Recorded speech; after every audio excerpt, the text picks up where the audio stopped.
तो बच्चों अभी तक हम लोग 4 डेज में, लास्ट के 4 डेज में 4 सेट लगा चुके हैं। सेट 1 2 3 4 प्रीवियस ईयर 2006 से स्टार्ट किए थे, 6 से लेकर 9, मतलब कि 6 से लेकर 9 तक कंप्लीट कर चुके हैं। ठीक, आज हम लोग करेंगे सेट नंबर 5, 5वां दिन है। Previous year question back to back आ रहा है, ये क्वेश्चंस देख रहे हो आप सभी। तो आज होगा सेट नंबर 5 2010 का क्वेश्चंस। तो इसमें भी अभी 10 ही क्वेश्चन है। 11-12 से वो जो है प्रीवियस ईयर 11-12 से मुझे लगता है कि 15-15 क्वेश्चन आएगा। चलिए कोई नहीं, 10 क्वेश्चन है, उसके फॉर्मेट पे बहुत सारे क्वेश्चंस भी हम लोग कर रहे हैं। समझिए कि उसका मॉडल सेट भी लगा रहे हैं साथ साथ में। तो चलिए स्टार्ट करते हैं। सेट नंबर 5 2010 का question, question number first. Grammatically देखिएगा ये सेंटेंस जो है करेक्ट है या इनकरेक्ट, फोकस कीजिएगा, आइडेंटिफाई कीजिएगा सेंटेंस। क्वेश्चन का आंसर देना शुरू कीजिएगा बच्चों।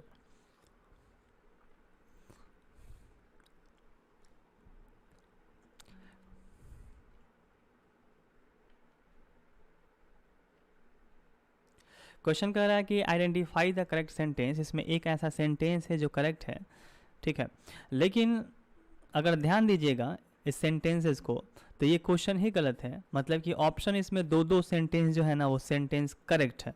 ठीक है, 2010 में एक ऐसा क्वेश्चन ये है जो आपको दिख रहा है, इसमें दो क्वेश्चन सही है। मतलब कि जो ऑप्शन है ये सेंटेंस सही है दो। तो कहीं ना कहीं इस क्वेश्चन में ही एरर है। तो इसमें 2 सेंटेंस कौन कौन सही है, क्या लग रहा है आपको? तो कम से कम एक भी पहचान लो, ग्रामेटिकली चेक कीजिए। तो स्टूडेंट का आंसर ए भी है, डी भी है, बी भी है, बस सी नहीं है, वो भी दे दो। किसी का तो सही होगा ए बी सी डी में से। नाम भी रखते हो अजब गजब, एकदम अलग दर्जे का नाम।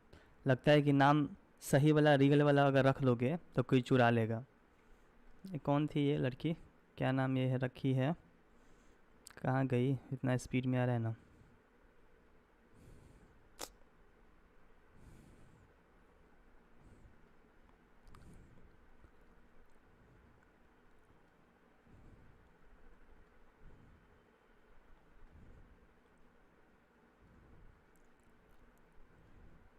एक नाम कुछ पढ़ा था, बड़ा स्पीड में गायब हो गया, था बड़ा यूनिक।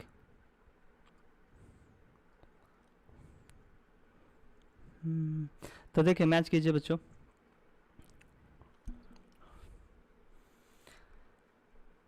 इसका आंसर होगा ए भी होगा और बी भी होगा। जो स्टूडेंट्स बोल रहे हैं ए और बी बिल्कुल राइट आंसर होगा। क्यों, समझिएगा, ये सेंटेंस जो है ये बिल्कुल करेक्ट है। आपको पता होना चाहिए, एक होता है वर्ड स्पूनफुल, ठीक है, मतलब कि चम्मच से भरा हुआ एक चम्मच होता है। जैसे कि मेडिसिन खाओ तो स्पूनफुल मेडिसिन की बात होती है, सिरप पीना होता है तो पूरा एक स्पूनफुल। अगर 2 स्पूनफुल करना होगा, फुल में एस लगाना पड़ेगा, ठीक है। वैसे ही एक होता है कप फुल, कप से भरा हुआ, तो कप फुल एक सिंगुलर है, इसको प्लूरल करना होगा तो कप फुल्स होता है, इसमें एस लगा दोगे तो हो जाता है कप फुल्स, ठीक है। तो यहाँ पे टेक 2, यहाँ पे जब 2 लगा है इसका मतलब कि स्पून फुल्स आना चाहिए, एस होना चाहिए, लगा भी है, इसलिए सेंटेंस बिल्कुल राइट है कि 2 चम्मच आप इस मेडिसिन को लीजिए।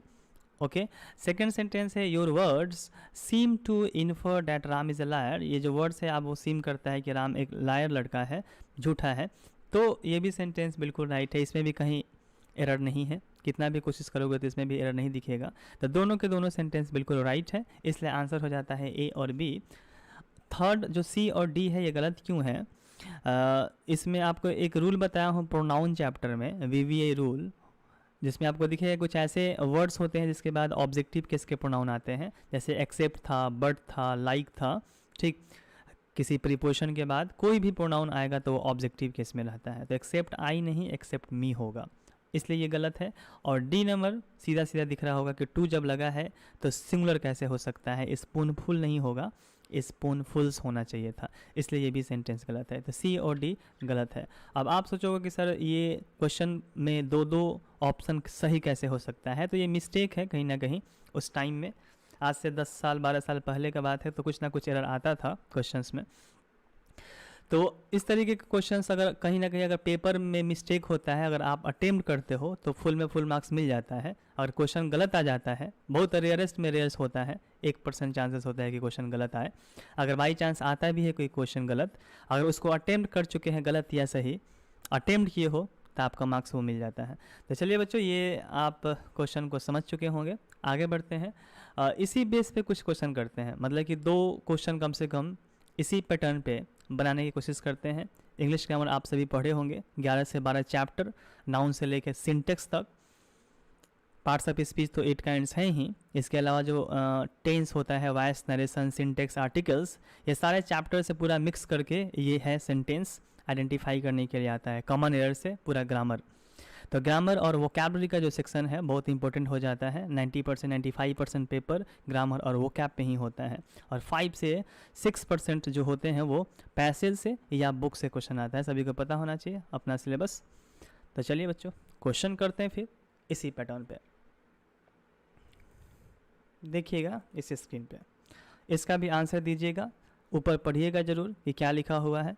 लिखा हुआ है करेक्ट सेंटेंस चूज़ करना है, ठीक। इस 4 सेंटेंस में 3 सेंटेंस गलत है, लेकिन एक ही सेंटेंस सही है, और वो कौन सा है चूज़ कीजिए जल्दी से। गो फास्ट।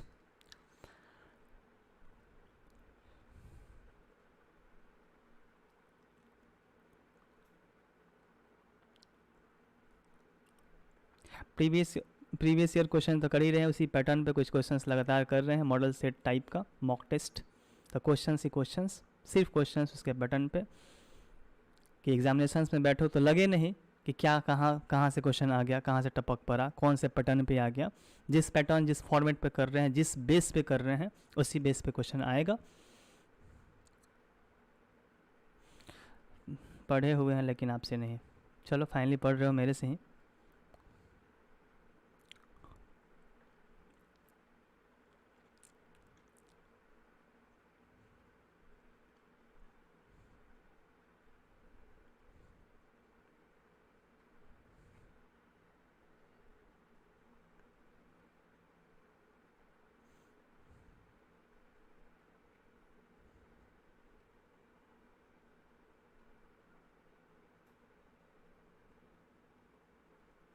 तो स्टूडेंट का आंसर इसमें हमको लगता है कुछ स्टूडेंट तुक्का लगा रहे हैं, ABCD सब आ रहे हैं, 1 2 3 4 में से कुछ भी आंसर दीजिए जो ऑप्शन दिख रहा है आपको।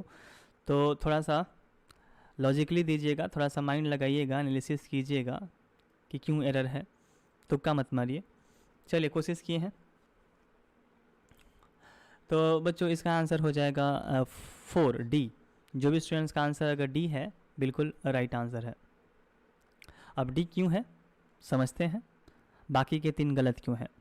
देखिए फर्स्ट जो सेंटेंस है, did he always got up early in the morning, क्या वह हमेशा सुबह में शीघ्र ही उठता था, इसका हिंदी हुआ। तो आपको पता होना चाहिए कि डू डज डिड के साथ हमेशा वर्ब का फर्स्ट फॉर्म लगता है, पता है ना। इसमें जितने सेंटेंसेस देख रहे हो ना, इसमें ग्रामेटिकली रूल के अकॉर्डिंग चेक करना होता है कि कहाँ एरर है, कौन से पार्ट में एरर है, क्या वर्ब सेक्शन से है, क्या टेंस में गड़बड़ है, क्या पार्ट्स ऑफ स्पीच में गड़बड़ है।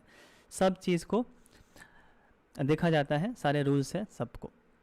तो यहाँ पे गॉट अप नहीं गेट अप होगा, ओके। इसलिए सेंटेंस गलत हो जाता है, और आपको चूज़ करना है सही, तो ये तो होगा नहीं। She need not goes to Mumbai in January, तो इसमें भी ध्यान रखोगे कि नीड और डेयर के बाद जब नॉट लगता है, ठीक है, मतलब नीड डेयर तो अपने सब्जेक्ट के अकॉर्डिंग चेंज होता ही है, लेकिन इसके साथ जो मेन वर्ब होता है ना, उसके साथ हमेशा वर्ब का फर्स्ट ही फॉर्म लगता है। गोज नहीं गो का यूज़ करोगे, ठीक है, गोज नहीं गो। क्यों? क्योंकि ये एक मेन वर्ब है। नीड और डेयर चेंज होगा अपने सब्जेक्ट के अकॉर्डिंग। अगर यहाँ पे नॉट नहीं होता तो नीड्स होता, क्योंकि शी है इसलिए नीड्स होता, आई होता तो नीड। ऐसे आपको बताया हूँ सेमी मॉडल में, इसलिए सेंटेंस ही गलत है। Third sentence, should you have finish this work now. कभी भी मॉडल वर्ब के साथ अगर हैव लग जाए तो ध्यान रखिएगा, वर्ब का जो फॉर्म होता है वो हमेशा वर्ब का थर्ड फॉर्म होता है। कोई भी मॉडल के साथ हैव लग गया तो, ऐसे can have, can have finished, समझ रहे हो, can have gone, may have gone, समझ रहे हो। Can, could, may, might, shall, should, will, would, ought to, must, कुछ भी आ जाए 10 मॉडल वर्ब में, उसके साथ हैव आता है तो वर्ब का थर्ड फॉर्म होना चाहिए। ओके, तो फिनिश नहीं, फिनिश्ड होना चाहिए। ये सारा रूल पढ़ा हुआ है। लास्ट जो सेंटेंस है डेयर के साथ देखोगे वर्ब का फर्स्ट फॉर्म है ही शट, ठीक, और बाकी जो भी है ग्रामेटिकली करेक्ट है, कहीं से एरर नहीं है, इसलिए सेंटेंस सही हो जाता है। इसका मीनिंग हुआ कि क्या उसे रात में दरवाज़ा बंद करने की हिम्मत नहीं है। तो बिल्कुल ये सेंटेंस जो है सही है। क्लियर है बच्चों? ध्यान से सुनने की कोशिश कीजिएगा, जो मैं बोल रहा हूँ एक एक सेंटेंस कंसेप्ट के द्वारा पूरी तरीके से डीपली बता रहा हूँ। आई होप क्लियर है। नेक्स्ट क्वेश्चन पे आते हैं इसी पैटर्न पे, इसको अटेम्प्ट कीजिए, क्योंकि एक क्वेश्चन इस पैटर्न पे आएगा ही आएगा, सीधा 5 मार्क्स आपके पॉकेट में आने वाला है इस टाइप के क्वेश्चंस अगर आप करते हो तो। रिप्लाई जारी रखिए, रिस्पॉन्स जिस तरीके से दे रहे हो बिल्कुल बेस्ट है, अटेम्प्ट करते रहिए। हाँ, पंक्चुएशन पे ध्यान अगर आप दिए हैं कविता, तो पंक्चुएशन थर्ड में जो है ना, तो क्वेश्चन मार्क, ये अच्छा इस क्वेश्चन में बोल रहे हो, इसमें मैं हटा देता हूँ, क्वेश्चन मार्क यहाँ पे मिस प्रिंट है, पंक्चुएशन मत देखिए, ये फुल स्टॉप देखिए, यहाँ फुल स्टॉप समझिए कि है। अब सोचो कि अब क्या, इसके अलावा भी, इसके बावजूद भी अब एक कोई एरर है। अब किसी किसी को बाउंस कर रहा होगा क्योंकि उनका बेसिक थोड़ा ख़राब है, कुछ थ्योरी भी पढ़े नहीं है, वो कैप का थोड़ा काम नहीं किए हैं, बिल्कुल इंग्लिश गोल है, तो सडनली अगर एग्ज़ाम में बैठा दिया तो बिल्कुल बाउंस करेगा, समझ ही नहीं आएगा क्या कर रहे हैं। और समझिए कि ये प्रीवियस ईयर क्वेश्चंस का मतलब क्या, प्रीवियस ईयर क्वेश्चन कर रहे हैं, इसका मतलब सीधा सीधा हम लोग एग्ज़ाम दे रहे हैं, सीधी सी बात है, क्योंकि एग्ज़ाम में पूछा हुआ क्वेश्चन है, तो ऑब्वियस है कि बाउंस करेगा जिसका बेसिक ख़राब है। लेकिन बस वो कितने परसेंट है, 2 से 3% है जो स्टूडेंट बोल रहे हैं बाउंस कर रहा है, समझ में नहीं आ रहा है, लेकिन बाकी के जितने स्टूडेंट्स हैं रिप्लाई बेस्ट है, उनको समझ में भी आ रहा है। बस थोड़ा टाइम देना होता है, बेसिक ख़राब है तो थोड़ा बहुत वक्त देना पड़ता है, एक ही बार में सब नहीं घोट लोगे। आपको लगता है कि +2 तक कुछ पढ़े नहीं और इतना ज़्यादा स्मार्ट हैं कि हम 10 दिन और 8 दिन पढ़ के टॉपर बन जाएंगे, यही सब माइंड में चलता है, तो सपनों की दुनिया से बाहर निकलो, ठीक है, और हार्डवर्क की दुनिया में आओ, तो पता चलेगा कि कितना मेहनत करना पड़ता है एक एक नंबर पाने के लिए। बस हमारी है, तो बेसिक ख़राब है, तो बेसिक ठीक करने के लिए वही हार्डवर्क ही करना पड़ेगा, दूसरा कौन ऑप्शन है बताओ, बैठे बैठे तो आएगा नहीं माइंड में। तो बच्चों इसका आंसर जो भी स्टूडेंट दे रहे हैं, अगर डी स्टूडेंट जो दिए हैं बिल्कुल राइट उनका आंसर है।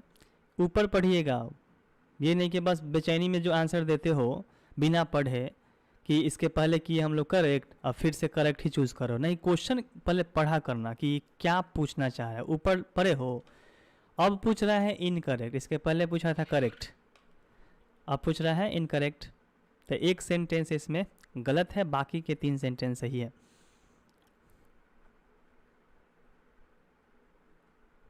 एग्ज़ाम के बाद भी सर पढ़ाइएगा क्या इंग्लिश?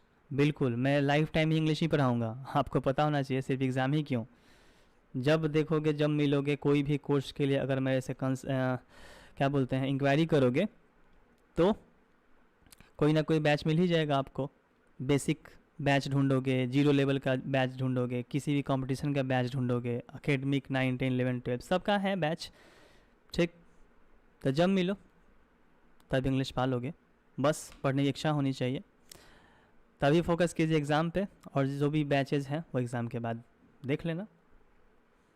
तो आंसर 4 बिल्कुल सही है, मतलब कि ये सेंटेंस जो है 4th नंबर ये इनकरेक्ट है, बाकी के 3 सेंटेंस है जो बिल्कुल सही है। अब चौथा गलत होने का कारण यही है कि सिंस का यूज़ हम लोग यहाँ पे नहीं करेंगे, फॉर का यूज़ करेंगे। क्यों करेंगे? आपको बहुत अच्छे से पता होगा कि सिंस का प्रयोग डेफिनिट टाइम के साथ होता है, मतलब कि पॉइंट ऑफ टाइम के साथ, और फॉर का यूज़ इनडेफिनिट टाइम के साथ, मतलब पीरियड ऑफ टाइम के साथ, ठीक है, जो पढ़ाया जा चुका है प्रीपोजिशन में भी और कहीं भी डिस्कशन किया था, इसमें डिफ्रेंशिएट किया था।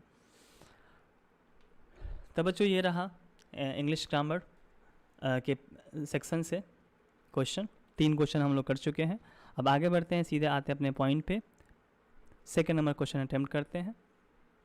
देखिए,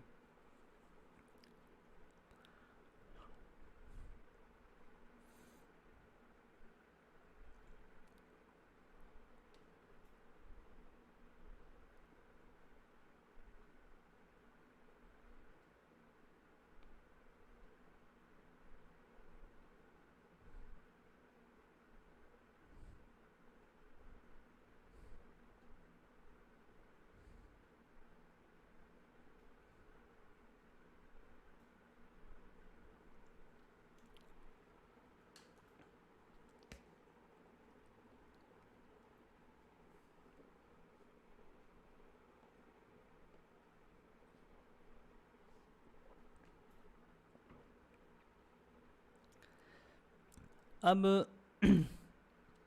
क्वेश्चन नंबर 2 ध्यान से देखिए और समझने की कोशिश कीजिए क्या कह रहा है। कह रहा है कि what was the name of women, औरत का क्या नाम था, who made the first offering of food to Gautam as the Buddha.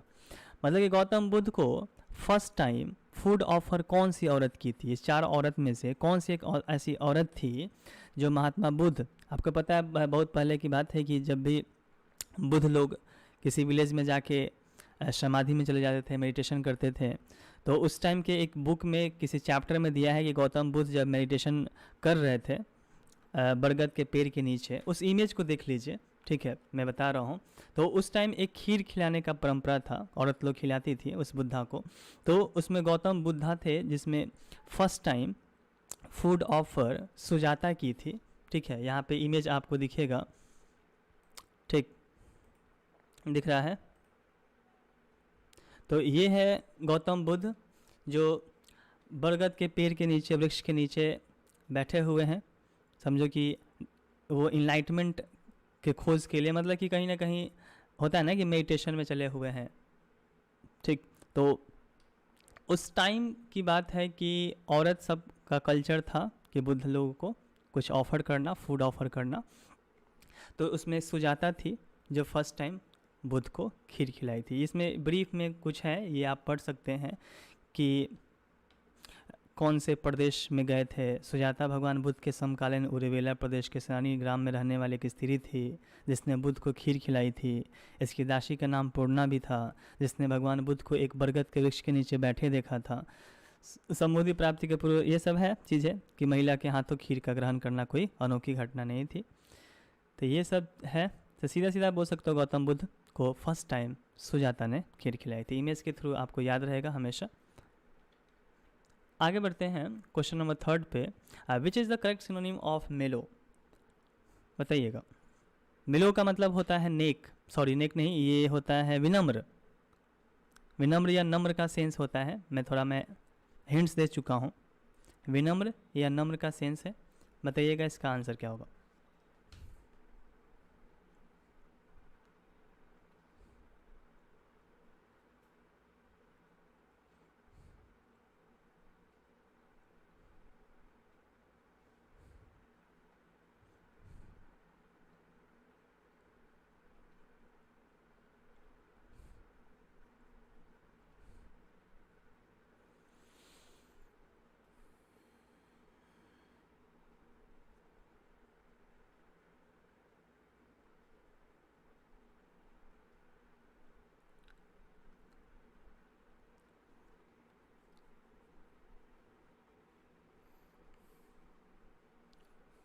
तो बिल्कुल राइट आंसर है स्टूडेंट का, थर्ड का जो भी स्टूडेंट दिए हैं डी, ये बिल्कुल राइट आंसर है। मिलो का मतलब होता है विनम्र, नम्र, जो एकदम पोलाइट रहता है इंसान, जो विनयपूर्ण है, हम्बल कहलाएगा। तो बिल्कुल इसका एग्जैक्ट सिनोनिम यही है। बाकी जो है अलग अलग इसका मीनिंग है, इसलिए ये नहीं होगा।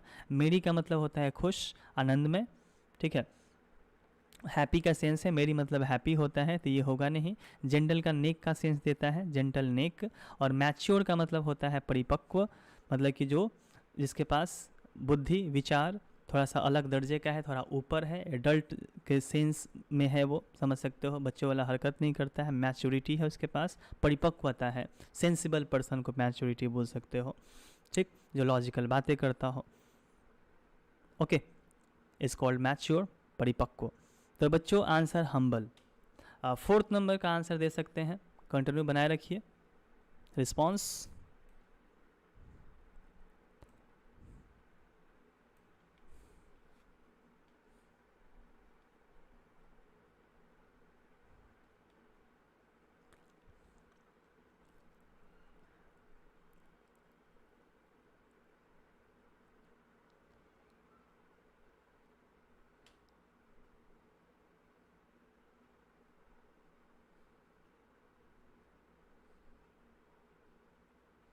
तो बिल्कुल राइट आंसर है, बहुत सिंपल, बहुत इजी है, देखते ही आंसर दे सकते हो। लेकिन फिर भी बच्चे कंफ्यूज हो जाते हैं ग्रामर में। कभी कभी लगता है कि सिंगल एम होता है, ठीक है, कभी कभी लगता है कि एम में ई होता है, ये भी कन्फ्यूजन पैदा करता है। ठीक, तो ई नहीं होता है, ए होता है और डबल एम होता है। तो डी बिल्कुल राइट आंसर है, करेक्टली स्पेल्ड यही है ग्रामर का स्पेलिंग। ठीक है, आगे बढ़ते हैं क्वेश्चन नंबर 5 पे। थोड़ा मैं जूम आउट करूँ कि क्वेश्चन और ऑप्शन एक साथ दिखे। अब देखिए, ये जो क्वेश्चन है बोला कि Shylock was a character in the following play of Shakespeare is what. William Shakespeare का नाम कौन नहीं जानता होगा, जो इंग्लिश जिसका फेवरेट हो सब्जेक्ट। तो आपको पता होगा विलियम शेक्सपियर का बहुत सारे सोनेट्स हैं, बहुत सारे प्ले हैं, बहुत शानदार शानदार, एक से एक। उनका इतना फेमस प्ले है कि उनके प्ले के बेस पे बहुत सारे मूवीज़ भी बनता है, आज भी बनता है। बॉलीवुड मूवी आया है, हॉलीवुड मूवी आता है। उनका प्ले, उनका नाटक, उनका सनेट इतना सुंदर सुंदर है। तो उसी में से इसमें एक कौन सा प्ले है, चारों के चारों जो ऑप्शन देख रहे हो उसमें से चारों का चारों प्ले विलियम शेक्सपियर का ही है। लेकिन कौन ऐसा प्ले है जिसमें एक कैरेक्टर होता है शाइलॉक का। तो शाइलॉक का कैरेक्टर कौन से प्ले से लिया गया है, ठीक है। तो ये एनसीईआरटी बुक में मिलेगा, +2 तक कहीं ना कहीं मिला होगा आपको। इसका आंसर हो जाएगा 5 का C, the merchant of Venice. Venice एक प्लेस है, उसी प्लेस का एक व्यापारी की बात है। मतलब कि जो प्ले बनाया गया है उस पूरी तरीके से वो प्ले है, नाटक पूरा व्यापारी पे ही है, ठीक है। जो बनिया है मर्चेंट, मर्चेंट का मतलब व्यापारी, उसी में शाइलॉक एक करेक्टर है, ठीक है। तो आप बोल सकते हो द मर्चेंट ऑफ वेनिस। आगे बढ़ते हैं 6 नंबर क्वेश्चन पे।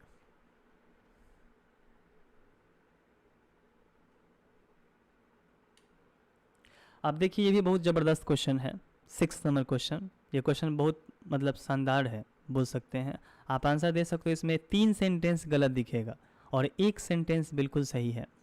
और आपको ये बताना होगा, आपके माइंड में चलना चाहिए कि वो बाकी के 3 जो सेंटेंस है ऑप्शन में वो क्यों गलत है। ये आपके माइंड में रीज़न चलना चाहिए, सिर्फ रटना नहीं है, कंसेप्ट भी समझना होगा।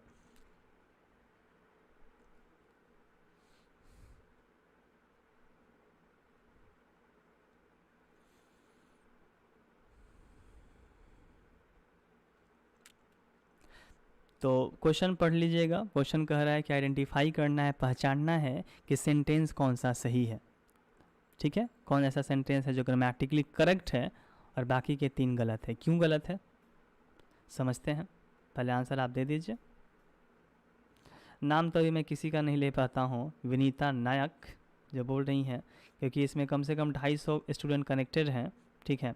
और वैसे भी वो सही आंकड़ा भी नहीं दिखाता है, क्योंकि अपडेट होते रहता है। कम से कम 400 प्लस स्टूडेंट हैं, ठीक है। जो चैटिंग जो आ रहा है तो शो करता है बहुत कम, क्योंकि वो अपडेटेड नहीं होता है। लेकिन फिर भी मुझे पता है, क्योंकि जब मैं एंड करता हूँ तो शो करता है। तो 400 प्लस स्टूडेंट में कितना नाम ले सकता हूँ, आप ही बताओ। और नाम ऐसे में क्या से उखाड़ लिए हो कि मैं आपका नाम ले लूँ, बता दो। कौन सा परचम लहरा दिए हो हाँ बताओ। ABCD तो है नहीं, ABCD ABCD ABCD का क्या मैं नाम लूँ, बताओ। तो आंसर बिल्कुल सही है, 6 का होगा आंसर सी, बिल्कुल राइट आंसर है। रीज़न क्या हो सकता है इसका, सेंटेंस का मीनिंग समझने की कोशिश कीजिएगा, ठीक है।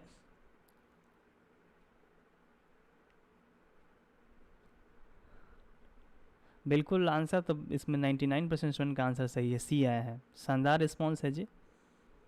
स्टूडेंट का जो भी रिस्पॉन्स है हर क्वेश्चन पे, इसमें मुझे दिख रहा है कि लगभग स्टूडेंट का आंसर सही ही आ रहा है। अब कैसे आ रहा है, क्यों आ रहा है, इसका मतलब कि हार्ड वर्क कर रहे हो, मेहनत हो रहा है, तैयारी चल रहा है एकदम गर्दा लेवल पे ना।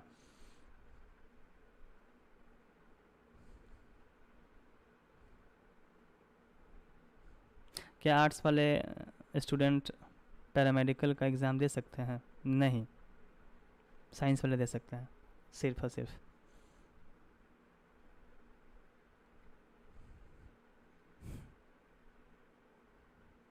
नाम लेने पर सब लड़ने लगते हैं। लड़ाऊँ का मैं सब में एक बार? तो आंसर बच्चों आ रहे हैं, प्रियांशु का सी है, रूबी का सी है, योगेंद्र का सी है, बस इतना ही नाम ले पाया। अब देखो लड़ाई शुरू होता है कि नहीं। देखना, अब समझने की कोशिश कीजिएगा बच्चों कि बाकी के 3 गलत क्यों हैं। देखो ये गो स्लो है, मैं बोलूँ कि धीरे धीरे चलो या धीरे धीरे जाओ, तो गो स्लो नहीं, गो स्लोली होना चाहिए। क्यों होगा? क्योंकि वर्ब को हमेशा एडवर्ब क्वालिफाई करता है, ठीक है। वर्ब को एडजेक्टिव क्वालिफाई नहीं करता है, वर्ब को एडवर्ब क्वालिफाई करता है। जैसे मैं बोलूँ कि खूबसूरती से लिखिए, तो आप क्या लिखो बोलोगे? राइट ब्यूटीफुल, नहीं राइट ब्यूटीफुल्ली, ऐसे बोलोगे। समझ रहे हो? मैं बोलूँ कि बहादुरी से लड़ो, तो क्या बोलोगे? फाइट ब्रेव, नहीं फाइट ब्रेवली। क्यों? क्योंकि वर्ब को हमेशा एडवर्ब क्वालिफाई करता है। ओके, इसलिए स्लो नहीं, स्लोली होना चाहिए, गो स्लोली। बी नंबर देखिएगा,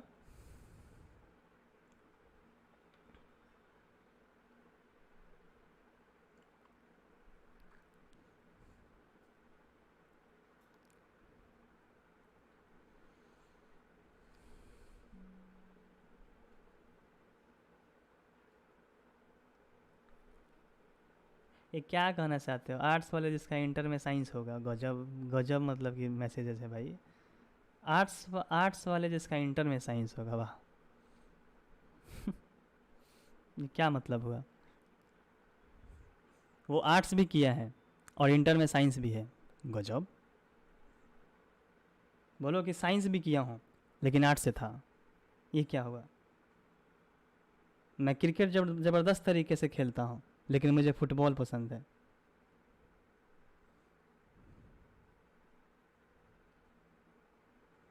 क्या यही ना मैसेज है? मैं डांस बहुत अच्छा करता हूँ लेकिन डांसिंग पसंद ही नहीं करता हूँ मैं। कहना क्या चाहते हो भाई?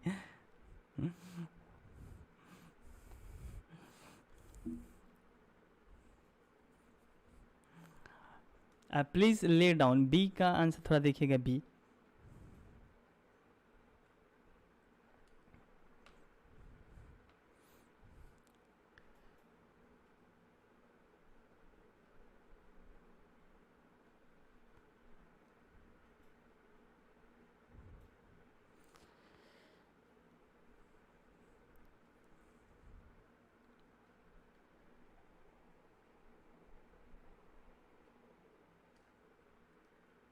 हाँ जी, एएनएम जीएनएम का खेल है और कुछ नहीं है। एएनएम मिलेगा, हाँ। जीएनएम के लिए तो साइंस है, पता है आपको। उतना इतना लेवल में ये सब क्वेश्चन क्या कर रहे हो? ये क्या था? प्लीज़ ले डाउन, तो प्लीज़ होना चाहिए लाई डाउन, ठीक है, क्योंकि लेटने की बात हो रही है। कृपया लेट जाइए, तो ले नहीं लाई, प्लीज़ लाई डाउन, ठीक है। तो आपको पता होना चाहिए 2 वर्ड, ले का मतलब होता है रखना, ठीक है, और लाई का मतलब होता है लेटना। ओके, जैसे कि मैं बोलूँ कि टेबल पे कप को रख दो, तो क्या बोलोगे? ले की लाई। आप बोलोगे ले the cup on the table. Okay, वही लेटने की बात होगी तो लाई। जैसे कि इसको समझने के लिए एक स्क्रीनशॉट ले सकते हो इस स्लाइड को, ठीक है, और आप डिफ्रेंशिएट कर सकते। एग्जाम्पल है ले और लाई में, यहाँ पर डिफरेंस दिया गया है, आज इससे समझ सकते हैं आप लोग। यहाँ पर सीधा सीधा दिया है एग्जाम्पल, मतलब ले का मतलब कोई ना कोई ऐसे रेस्टिंग पोजीशन में कोई चीज़ रखते हो। Set something in a resting position, किसी भी ऑब्जेक्ट को किसी चीज़ पे या कहीं भी रखते हो तो उसको रखना का सेंस होता है ले, ठीक है। इस एग्जाम्पल भी है कि मैं किताब को टेबल पे रखा तो ले द बुक। वही बोलूँ कि बेड पे ट्रे को क्या रखूँ तो ले का यूज़ है। 2 एग्जाम्पल ले से है और 2 एग्जाम्पल लाई डाउन से है, मतलब लाई से, ठीक है। देख सकते हो कि मैं कुछ क्षण के लिए लेटना पसंद करूँगा। I would like to lie down for a while, एक एग्जाम्पल। वही एक और example, they love to lie on the beach enjoying the sunshine. वे लोग सनशाइन में, बीच पर मतलब पुल पे लेटना पसंद करते हैं, ठीक है। तो ये है ले और लाई में डिफरेंस, चाहो तो स्क्रीनशॉट ले सकते हो और इजीली समझ में भी आ गया होगा। ले मतलब रखना और लाई मतलब लेटना। तो कृपया ले डाउन कीजिए कि लाई डाउन कीजिए, तो कृपया लाई डाउन कीजिए मतलब लेटिए। बात समझ में आई? तो इसलिए यहाँ पे लाई डाउन होना चाहिए, इसलिए सेंटेंस ए और बी दोनों गलत है और डी नंबर भी सेंटेंस गलत होने का कारण यही है। अगर पूछूं कि आप किससे प्यार करते हो, क्या बोलोगे? कुछ ना कुछ तो बोलोगे, मत बोलो, लेकिन आप किससे प्यार करते हो इसका ट्रांसलेशन क्या होगा? तो आप बोलोगे होम डू यू लव, ना कि हु डू यू लव। तो यहाँ पे होम ना कि हो, यहाँ पे होना चाहिए होम। किसे का सेंस होम देता है और हु मतलब कौन का सेंस देता है। कौन और किसी में डिफरेंस है।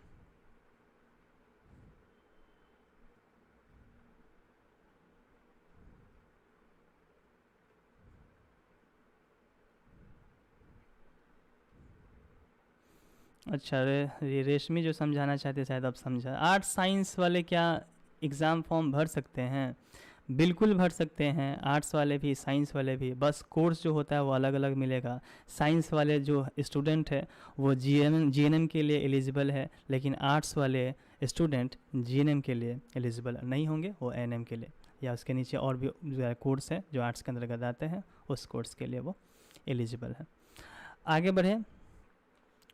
वेबसाइट पर हर चीज़ का लिस्ट दिया होता है, एलिजिबिलिटी दिया हुआ होता है। कोई डाउट कोई दिक्कत होगा तो वहाँ से एक बार में डाउनलोड करके पढ़ सकते हो। बहुत सारे कोर्सेज हैं, जिसमें इंटरेस्ट है उसके लिए वहाँ प्रेफरेंस दी जाती है, रैंक के अकॉर्डिंग मिलता है कोर्स, और कुछ नहीं है।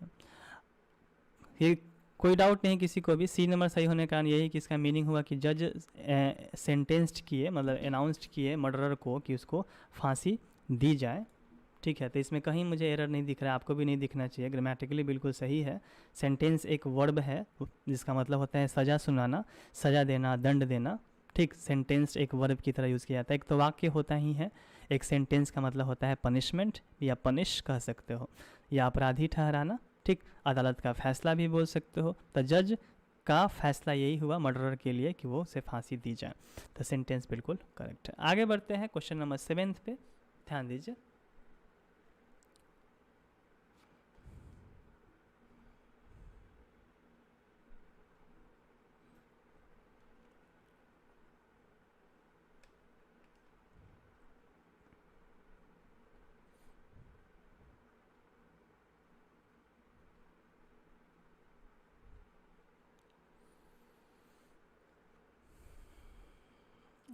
मैं सबका तो हिंदी बोला ही, किसका हिंदी नहीं बोला, सबका हिंदी बोल चुका हूँ मैं, सबका मीनिंग बोल चुका हूँ।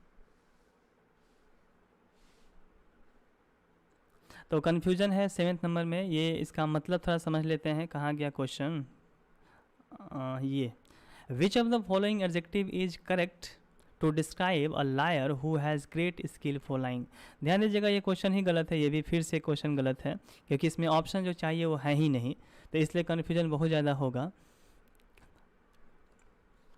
तो ये मिलेगा मेरे ही असाइनमेंट में, ये जो पीडीएफ दिख रहा है कहीं नहीं मिलने वाला, माई इंग्लिश कंपेनियन पे मिल जाएगा। तो ये जो पीडीएफ है इसमें कहीं एक भी एरर नहीं दिखेगा, पूरा रिसर्च स्टडी करके बनाया गया है। और बुक्स में तो कहीं ना कहीं मिस्टेक बहुत ज़्यादा है, कन्फ्यूजन हो जाता है। फर्स्ट टाइम हम भी देखे थे तो कन्फ्यूज़ हो गए थे कि इसमें दिया क्या है। इसमें दो अब सोचो कि इसका आंसर अगर देखोगे बुक में तो डी दिया होगा, कंज्यूमेट, लेकिन समझने की कोशिश करना कि एरर क्यों है, ये क्वेश्चन गलत क्यों है। क्वेश्चन मतलब सही है, इसका ऑप्शन है ही नहीं जो होना चाहिए था, तो क्वेश्चन गलत हो ही जाता है। तो ध्यान दीजिएगा, ये कह रहा है to describe a liar who has great skill for lying, मतलब कि डिस्क्राइब कर रहा है इसको कि जिसके पास ग्रेट स्किल हो झूठ बोलने का। मतलब कि अगर मैं बोलूँ कि आपके पास अच्छा स्किल है, आप अच्छे से मूर्ख बना लेते हो किसी को धोखा अच्छे से दे देते हो, ठीक है, आप बहुत बड़े झूठे हो, छल्ली हो, कपटी हो, तो उसको इंग्लिश में क्या बोलोगे? उस वर्ड का इंग्लिश क्या होगा? झूठा, कपटी, धोखेबाज। तो इसको इस पे ध्यान दीजिए, इस स्क्रीन पे ध्यान दीजिएगा, इसका ऑप्शन भी देखते हैं, उसका मीनिंग समझते हैं, डीपली समझने की कोशिश करते हैं। यही है क्वेश्चन, ये जो 4th नंबर देख रहे हो, इसका आंसर होना चाहिए था मेंडेसियस, लेकिन है ही नहीं मेंडेसियस ऑप्शन में, तो क्या दोगे? मेंडेसियस का मतलब क्या बोलोगे, ये जो सेंटेंस इसको अच्छे से पढ़ोगे, ये है वन वर्ड सब्स्टिट्यूशन। आपको पता होना चाहिए अनेक शब्दों के बदले एक शब्द, तो ये अनेक शब्द है, इसका पहले हिंदी निकालिए, ये सेंटेंस का मीनिंग निकालिए, तब इस वर्ड का मीनिंग निकलेगा। ठीक, एक ऐसा झूठा इंसान जिसके पास वो निपुण है, झूठ बोलने में वो माहिर है, उसको क्या बोलेंगे, धोखेबाज, झूठा ही बोलेंगे, छल्ली कपटी बोल सकते हैं, उसको मेंडेसियस बोलते हैं। लेकिन बुक दिया है कंजुमेट, कंजुमेट कहीं दूर दूर तक उसका अर्थ नहीं है, ठीक है, इसलिए ये नहीं होगा। इसका मतलब होता है पूर्ण करना, समाप्त करना, फिनिश करना, कंप्लीट करना होता है कंजुमेट का मतलब यहाँ पे सेंटेंस में दिया है फिनिश करना या कंप्लीट कंजुमेट अ बिजनेस डील, कोई भी बिजनेस डील को निपटा देना, पूर्ण करना, इज कॉल्ड कंजुमेट। कॉन्गेनिटल, कॉन्जेनिटल को बोलते हैं जन्मजात या पैदाइशी कहा जाता है, ठीक है। कॉन्जेनिटल का मतलब जन्मजात या पैदाइशी, ठीक है। और जो दो वर्ड है ये फर्स्ट और सेकेंड नंबर का मतलब chronic, chronic specially of a disease और समथिंग बैड, खासकर ये कोई बीमारी से रिलेटेड है। अगर किसी को कोई बीमारी हो गया या समथिंग बैड हो गया तो वो लंबे समय तक वो continue for a long time, तो इसको क्रोनिक बोलते हैं, ठीक है। वो अस्थाई हो गया, बहुत दिनों तक हो गया, जैसे किसी को खांसी हो गया तो कुछ क्षण के लिए है तो ठीक है, लेकिन अगर वो लंबे समय से चल रहा है तो वो क्रोनिक कफ हो गया। क्रोनिक कफ, फीवर है बहुत दिनों तक है तो क्रोनिक फीवर है, समझ रहे हो, तो वही है, डिजीज से रिलेटेड है। फर्स्ट नंबर का ये है इनकॉरिजिबल, इनकॉरिजिबल का मतलब होता है जिसे सुधारा ना जा सके, ठीक, जो सुधर ना सकता है, जिसका जो बिहेवियर है उसको चेंज नहीं किया जा सकता, ना ही रिफॉर्म किया जा सकता, उसको बोलते हैं इनकॉरिजिबल। ओके, तो ये सेंटेंस का मीनिंग समझने की कोशिश कीजिएगा, ये वन वर्ड में यही देता है, क्वेश्चन यही देगा, ये ब्लैक टेक्स्ट में जो दिख रहा है ना, जो मैं बॉक्स कर रहा हूँ, यही क्वेश्चन बनेगा और 4 ऑप्शन आएगा। एक ऐसा इंसान जिसका बिहेवियर सुधारा ना जा सके और 4 ऑप्शन आ जाए तो क्या बोलोगे, आप बोलोगे इनकॉरिजिबल। Clear, okay. और ये जितने सारे वर्ड्स हैं बच्चों, ये आपको मिलेगा कहाँ, जो पीडीएफ में सेंड किया हो वोकैबुलरी का माई इंग्लिश कंपेनियन पे, वहाँ से जाके आप डाउनलोड कीजिए और याद कीजिए, सारे के सारे वर्ड्स मिल जाएंगे, ठीक है। कितने बार स्टूडेंट से बोलता हूँ माई इंग्लिश कंपेनियन टेलीग्राम पे मिलेगा, व्हाट्सएप पे नहीं, ना ही इंस्टाग्राम पे, आप टेलीग्राम पे जाइए और वहाँ से फाइल्स में जाइएगा तो ईजिली मिल जाएगा, सारा चीज़ मिल जाएगा। यहाँ का जो प्रीवियस ईयर क्वेश्चन देख रहे हो, जो अभी मैं करा रहा हूँ 2006 से लेके 21 तक ऑलरेडी भेज चुका हूँ, वहाँ से आप देख सकते हो। वोकैबुलरी का सेक्शन मिल जाएगा, कहाँ मिलेगा, my English companion Telegram channel पे, ठीक है। बाई चांस मैं नहीं मिल पाता हूँ तो बोलता हूँ नंबर से कांटेक्ट कीजिए, मेरा अपना व्हाट्सअप नंबर दे चुका हूँ, बहुत बार अपना पर्सनल नंबर दिया, लेकिन आप पता नहीं क्या करते हो, फिर भी डाउट में रहते हो, कंफ्यूज रहते हो कि कहाँ से लिंक मिलेगा, कैसे ज्वाइन करें। तो ये है व्हाट्सएप नंबर, आप बस हेलो हाई कीजिएगा, मैं वहाँ पे लिंक सेंड कर दूँगा और लिंक के थ्रू तो ईजिली आप ज्वाइन कर सकते हैं। Okay, clear. तो पीडीएफ के लिए वोकैबुलरी का किसी भी इंग्लिश से रिलेटेड कोई भी चीज़ों के लिए परेशान मत होइए, इंग्लिश से रिलेटेड कोई भी चीज़ चाहिए वो मिल जाएगा आपको माई इंग्लिश कंपेनियन चैनल पे, टेलीग्राम चैनल पे, ठीक है, हर चीज़ वहाँ पे है। क्लियर। अब क्वेश्चन बनाइए ये,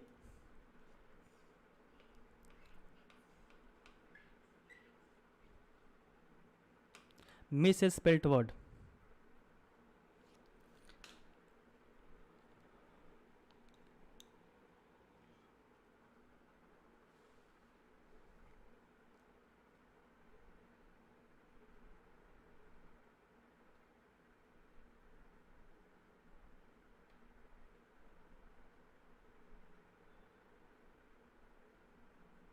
क्योंकि बच्चे इतना ज़्यादा परेशान रहते हैं ना, इतना ज़्यादा मैसेजेस मतलब कहीं कहीं से आ जाता है कि सर लिंक सेंड कीजिए, नहीं मिल रहा है सर माई इंग्लिश कंपेनी, इसलिए मुझे इस तरीके का ये कोशिश किया हूँ, कम से कम आप लिंक के थ्रू तो ईजिली कर सकते हो ना ज्वाइन,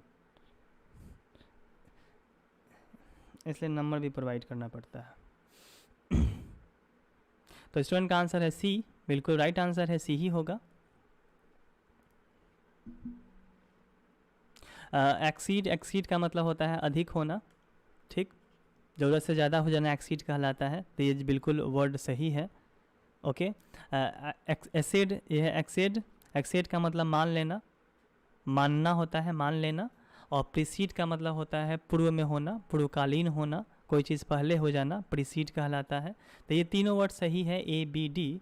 लेकिन गलत वर्ड कौन सा है, स्पेलिंग इसका गलत है, प्रोसीड का, क्योंकि प्रोसीड का स्पेलिंग ये होता है PROCEED,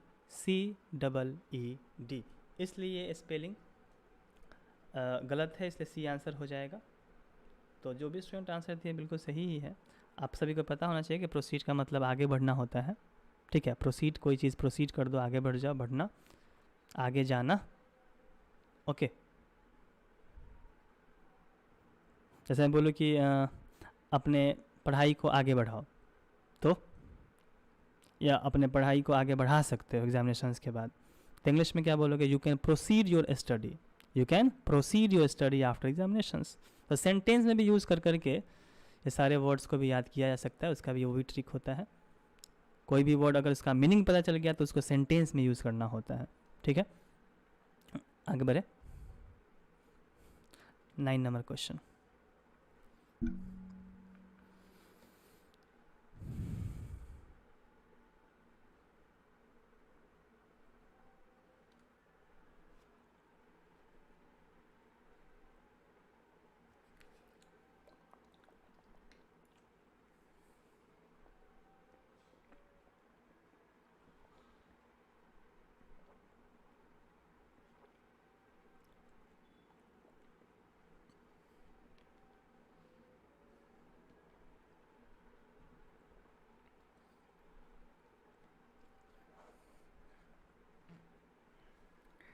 अब देखो फिर से 9 नंबर क्वेश्चन, फिर से आपको दिखेगा एक एरर।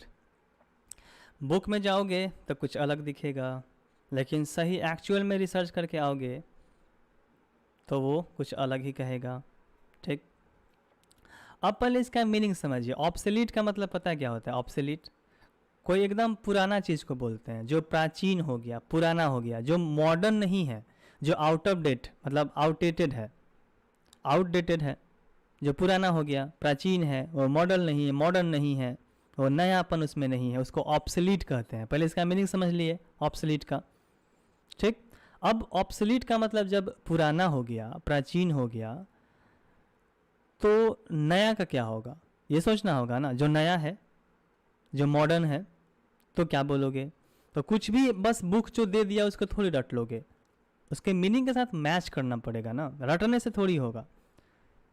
तो इस ईयर में तीसरा गलती दिखेगा आपको कि हो सकता है दिया हो आपके बुक में ए, हो सकता है दिया हो, मुझे मैं तुम नहीं देखा, लेकिन मुझे लगता है कि इसमें डी नहीं दिया है, इतना हमको पता है।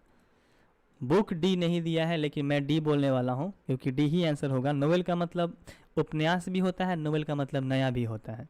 ठीक है, तो नोवेल ही आंसर होगा सही। ठीक है, रेयर कौन से सेंस में रेयर हो जाएगा? दुर्लभ होता है रेयर का मतलब। नोन मतलब कि जाना पहचाना, और क्लीन का मतलब साफ। तो क्लीन तो दूर दूर तक नाता नहीं है, रेयर होगा नहीं, और जाना पहचाना का सेंस है नहीं।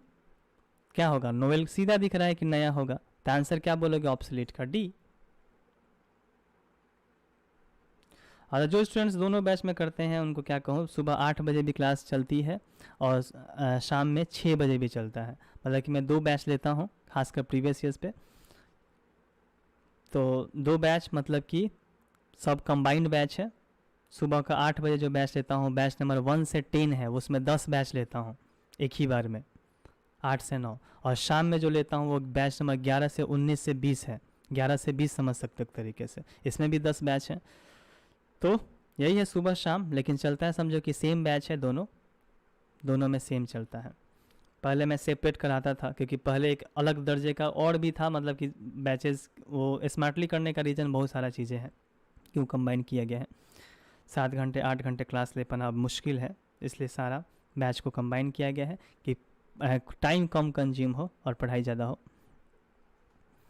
तो बच्चों आगे बढ़ते हैं। लास्ट क्वेश्चन है 10 नंबर, इसको भी अटेम्प्ट कर लेते हैं। देखिए इसको भी समझने की कोशिश कीजिए। प्रीवियस ईयर क्वेश्चंस के पैटर्न पे तो क्वेश्चन आएगा ही, मतलब इसी बेसिस पे ही क्वेश्चन बनता है। जितने देखोगे अभी तक तो ऐसे ही आ रहा है, 2006 से कर रहे हैं तो अब तो आपको आइडिया मिल गया होगा, बहुत अच्छे से आइडिया मिल गया होगा 5 ही साल के क्वेश्चन किए होंगे तो, कि कहाँ से क्वेश्चन आता है। आप देख रहे हो कि वो कैलबरी कैसा पूछता है, वन वर्ड किस तरीके से आ रहा है, स्पेलिंग एरर किस तरीके से पूछ रहा है, तो यही सब है इसका पैटर्न। ठीक, और आगे देखोगे तो कुछ क्वेश्चंस रिपीट भी करता है, लेकिन ज़्यादा संख्या में नहीं, लेकिन रिपीट करता है। 2021 में बहुत रिपीट किया था क्वेश्चन। मतलब कि जो भी स्टूडेंट्स मेरे से पढ़ रहे थे, कुछ पेड कोर्स में अलग से भी पढ़ते थे बच्चे, इसमें भी तो करते ही हैं, कुछ सेपरेटली बच्चे पढ़ते हैं। ठीक है, टॉप 30 सुपर 30 बैचेस में निकालता हूँ, जिसमें सेलेक्टेड स्टूडेंट्स का एडमिशन लेता था, तो बीच में वो गैप हो गया था, तो उस पर भी अलग वर्क करता था। तो 2022 में तो उतना अच्छे से काम नहीं हो पाया मेरी तबीयत ख़राब होने के कारण, लेकिन 21 में जो क्लास लिया था उसमें सारे बच्चे मतलब कि 13-14 क्वेश्चन करके आए थे सही सही, 15 में से 13-14, बस 1-2 मिस्टेक हुआ था। तो वैसे ही मुझे आशा है कि इस बार भी 15 क्वेश्चंस में से कैसे भी 15 में 15, अगर करम भी फूटा हो तो एक ही गलत हो, ठीक है, लेकिन मैं आशा करता हूँ कि सब सही ही हो, इस तरीके से दिखाई दे क्वेश्चंस। समझ रहे हो ना? तो बस रिवीजन जारी रखिए, और कुछ नहीं है। ज़्यादा दिमाग ख़राब मत कीजिए ये कि वो पढ़ाई नहीं हुआ, ये पढ़ाई नहीं हुआ, ये छूटा हुआ, वो छूटा हुआ है। जितना पढ़े हो बस उसको रिवीजन करते रहिए। मैं बार बार स्टूडेंट से बोल रहा हूँ, कोई नया चीज़ पढ़ने की बिल्कुल कोशिश मत कीजिए, टाइम बहुत कम है। इस एक महीने में देखोगे तो 5, 6, 7 सब्जेक्ट हैं, समझ रहे हो? ये 6-7 सब्जेक्ट, साइंस में ही देखोगे तो फिजिक्स केमिस्ट्री बायोलॉजी दिखेगा आपको। फिजिक्स केमिस्ट्री बायोलॉजी की तैयारी अलग ढंग से करना होगा, मैथमेटिक्स अलग आपको परेशान कर रहा होगा, हिंदी है, इंग्लिश है, मैथमेटिक्स तो हो ही गया, देख रहे हो? तो ये 6-7 और ये जीके जीएस की दुनिया, समझ रहे हो, जनरल नॉलेज, तो सबको लेके चलना है। कोई एक अपना फेवरेट सब्जेक्ट मत पढ़िए दिन रात वही 8 घंटा 6 घंटा 5 घंटा सिर्फ और सिर्फ मैथ्स या सिर्फ जीके पढ़ रहे हैं, इंग्लिश पढ़ रहे हैं। सिर्फ एक सब्जेक्ट नहीं, सारे सब्जेक्ट को लेके चलिए, सभी को पता है। मतलब इक्वल टाइम दीजिए, ठीक है। इक्वल टाइम का मतलब उसका नोट्स बनाए हुए हैं, उसका हर चीज़ तैयार है, PDF कलेक्शंस हैं ही, बस स्मार्टली वर्क कीजिए। बात समझ आ रही है? स्मार्टली का मतलब वही मैं बोल रहा हूँ कि वही आप टाइम मैनेजमेंट रखिए, सुबह शाम में से कभी भी, दोपहर में, या सबका अपना अपना टाइम होता है, उसके अकॉर्डिंग टाइम रखिए, ठीक।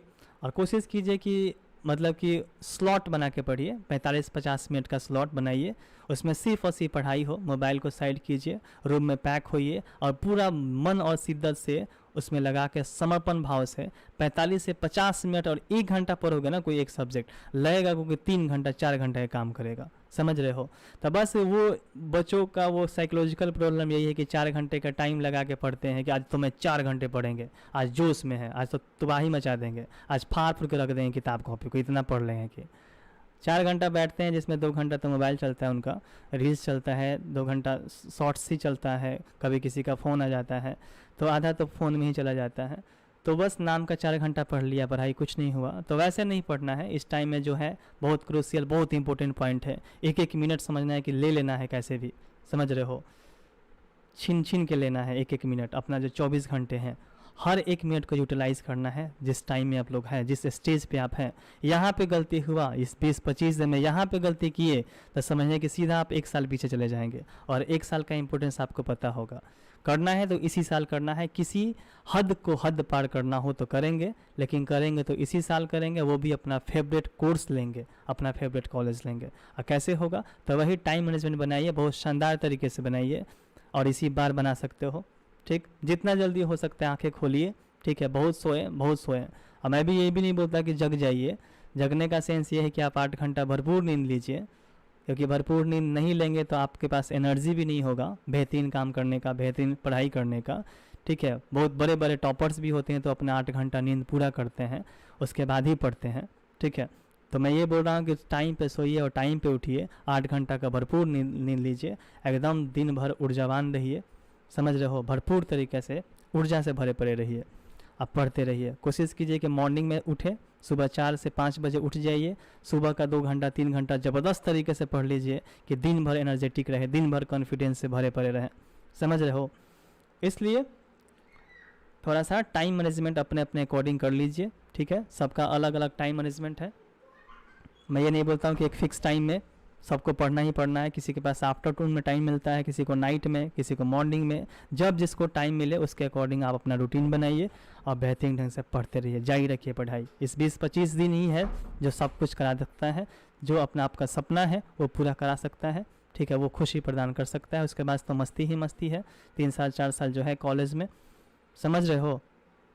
तो ये 20-25 दिन थोड़ा टाइम दे दो, थोड़ा अलग तरीके से टाइम दे दो, कुछ सेक्रीफाइस कर लो, ठीक। ज़्यादा प्रेशर लेना नहीं है, ज़्यादा प्रेशर लेना ही नहीं है, बिल्कुल नहीं लेना है, ठीक। +2 आप पास आउट हुए हो, इस बार भी आप ही पास आउट होंगे, ठीक। अपने दम पे +2 तक आए हो तो अपने दम पे आगे भी बढ़ोगे।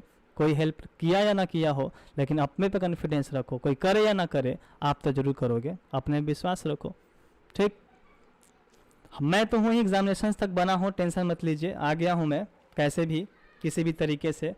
तो मैं कोशिश तुम्हारी पूरी जारी रहेगी कि एग्जामिनेशन सेंटर तक मैं भेजूँ तब बेस्ट तरीके से भेजूँ, आपका सपना मैं पूरा कराने में पूरा अपना दम लगाऊँ, पूरी तरीके से गाइड करो, ऑनेस्टी के साथ में अपना दूँ, 100% दूँ।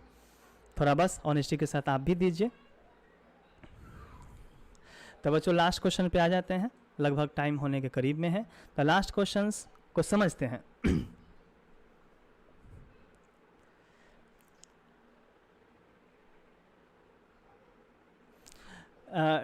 बोल रहा है कि a person who is cautious to woman, मतलब कि एक ऐसा इंसान जो वुमन के प्रति, औरत के प्रति वो बहुत दयावान हो, ठीक है, मतलब विनम्र हो, विनयपूर्ण हो, उसको, उस इंसान को क्या बोलते हैं, उस शब्द को क्या बोलते हैं। ये क्वेश्चन है 1 वर्ड सब्स्टिट्यूशन से।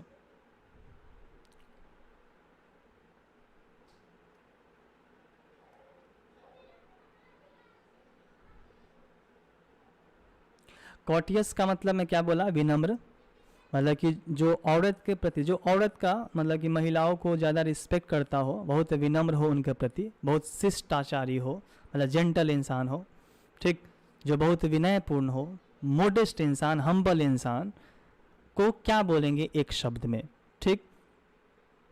तो उसको बोलते हैं ए चिवेलरस, क्या बोलेंगे, चिवेलरस, जिसको बोलते हैं विनम्र, ओके।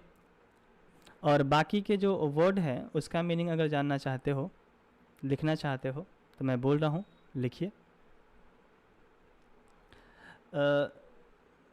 एक वर्ड है क्यूरुलस, इसका हिंदी मीनिंग होता है विलापी, मतलब कि चिड़चिड़ा इंसान जो हमेशा दुख रोते रहता है, हमेशा निराश रहता है, विलाप करते रहता है, ठीक है, उसको बोलते हैं क्यूरुलस।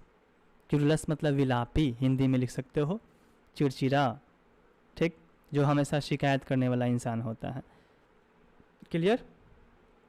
और जो बाकी के 2 वर्ड है, ये दोनों वर्ड क्वेलियर और सुपरसिलियस, ये दोनों वर्ड का मीनिंग सेम होता है, मतलब कि दोनों सिनोनिम वर्ड है, ए बी और सी, क्वेलियर और सुपरसिलियस का मीनिंग होता है घमंडी, इसको बोलते हैं अभिमानपूर्ण, ठीक। जो अभिमानी होता है, जो घमंडी होता है, अभिमानपूर्ण है, वो कहलाएगा सुपरसिलियस या क्वेलियर। तो ये रहा बच्चों 2010 का क्वेश्चन, हम लोग 5 सेट कर चुके हैं, प्रीवियस टोटल 5 सेट 2006 से 10 तक कंप्लीट। कल भी क्लास है, सेम टाइम पे हम लोग मिलेंगे सेट नंबर 6 के साथ, 2011 के क्वेश्चंस लेके आएंगे।